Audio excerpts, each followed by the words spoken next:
If you could talk about a little bit now with your children, did you have to get them identified? Did you have to go through that process, and what did that look like? And earlier you talked a little bit about HSLDA, which is the Homeschool Legal Defense. Mm-hmm.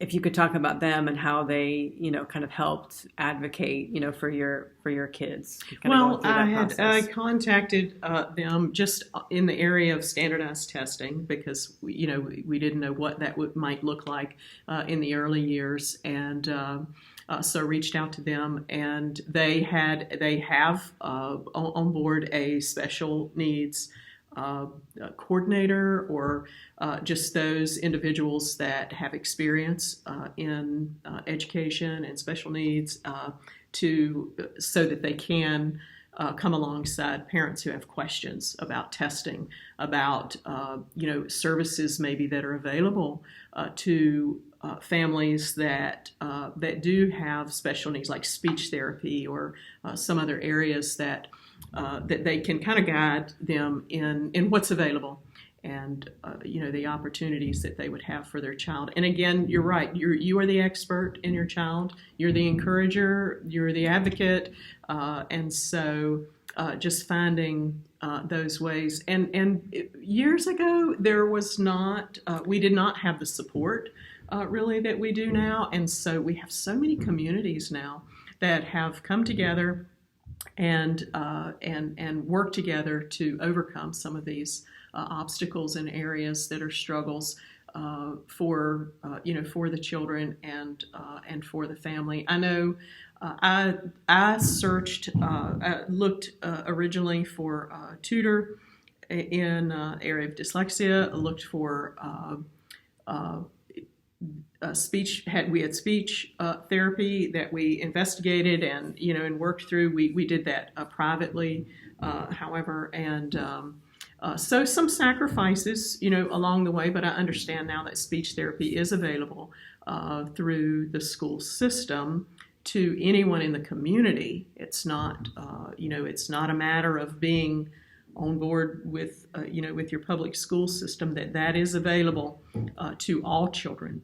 In the community. So one aspect, because that, if you think about financially, what difference that would make for your own family, it would make sense, if need be, to look into that ABA or behavior analyst, that could come alongside and give you some input for just the simplest ideas that we may not think of. And so I think it is important to say too, you don't have to go it alone, because there are so many questions that you might have, if you have a child with special needs, is the having someone come alongside and talk about, first of all, maybe food allergies. Are there things that we need to take a look at and to be able to overcome those obstacles? Simple ideas like a child who really needs routine, and especially some of these sensory children that have sensory needs, they just need a routine. How to do that, how to set up a simple chart, to walk through the day, steps 1, 2, 3, 4, 5. Even if you have children, that are engaged in other activities, they appreciate that structure, and that's just one example. But having HSLDA, some of these other groups, come alongside and give you a little more input, makes a big difference. And the community too. I found just in the small community that I had through the classical group, families of like faith often, and community where we would have, when all the parents come together, when all the moms come together, just having, that drawing from each other's expertise. Again, I appreciated, just one example was in our small community, I had a mom who was an expert on food allergies, and kind of walked me through some ideas and ways to try to eliminate certain foods that would make a difference, and it did. I was really surprised at the difference that it made. And that doesn't cost anything. It's hard work to eliminate certain foods, especially with kids, but if it makes all the difference in the world for their quality of life and education, then certainly you want to pursue that. We had a family, a mom within the community that was a speech therapist, and so we didn't work with her, but she said, I think he's okay. I think he's going to be all right. It's not a big deal, And so just having others come alongside that do have that expertise, and I found that in community. I appreciated that in community, and having others, of like faith to pray together, to learn together, and just be a part of that, even if it's one day a week. And that was how we did. We just had one day out of the week that we came together with other families and worked, on academics. The children always had other areas that they enjoyed, sports. We had tennis camps. We had Civil Air Patrol was another opportunity for kids, 12 and up that may be interested in flying or search and rescue.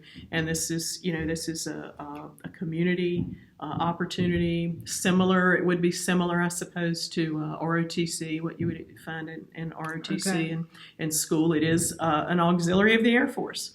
And so I had actually two children that were involved in that, fully involved, and one that was, just I think I'll go to this meeting and worked, with it that way. But they learned, I think, valuable skills, search and rescue, and had opportunities to fly and with a flight instructor, and see if that was an area of interest for them. And so just so many opportunities in the community, that are available to these kids. It's just a matter, of searching them out. I think sometimes people think homeschoolers are gathered around the kitchen table and that's all, they have to do, but it is, as homeschoolers, we're seldom at home, it feels like, and there's always something that we can do. But what we appreciate most about it, I think, is that we have control over it, right? And that we can pick and choose what's important. What do we need to do if we want to take, a family vacation, or if we have an illness, or students not having your child's not having a good day. You can work with that. You have it's the ability to make the decisions for your household, and I think that I appreciated as much as anything else. And so I felt like my children really benefited with all of those options and all of that latitude of learning that we had. I think some of the greatest moments that I have had is with a student with dyslexia who gets an A on their dual credit essay, and they see that they're capable and able, and maybe they have some assistance with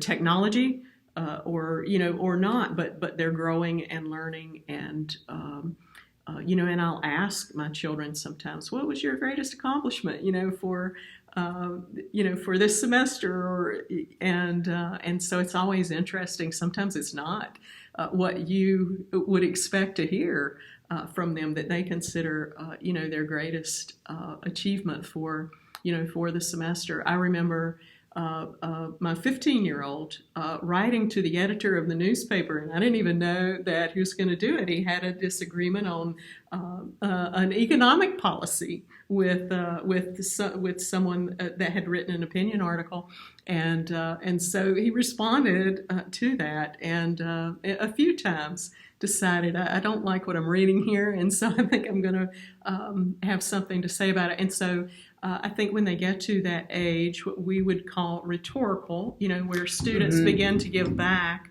and serve, in the community, that's so rewarding to see, that they've taken an interest in making a better, making their community better, and speaking out and being a part of just the community at large. I think that was the thing that I was really impressed with, and you don't see that fruit when they're 5 and 6 and 7. You see that fruit when they're 15, 16, 17, and then begin to make life decisions, at that stage. But I think just that reaching out and being a part of the community and understanding that they are, part of the big picture, and that they can make a difference, in that. To me, that is the value, and of course,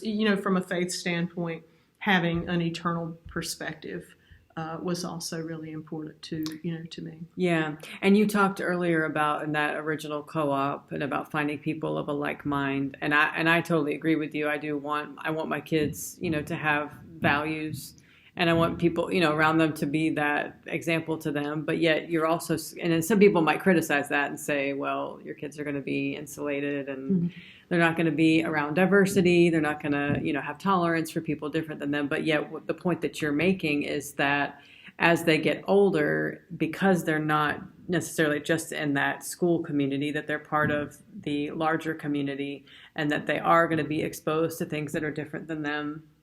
And that, that's okay to have an opinion, to have, a different opinion than someone else, but, and to be able to engage in that, and that they're not just going to be, okay, I'm insulated in my little bubble here, and I'm not going to engage with people that are different than me, but that is the goal, is that, yes, even though we're, around people who are like-minded, that is the goal, that they will, go out into the world and see, the community as a whole, and to be part of that, and to serve that community. And that's one thing with my kids. We try to get out. We do tutoring, with kids, in the city, and I'm always trying to look for people from different places, and foreign language is very important in our home, and so I'm trying to get my kids around, people of different cultures, but also again with different cultures, different languages, there's different beliefs and different ways of doing things, and so that, like I said, homeschool is certainly not, again, the criticism is that it's just, people who are like-minded.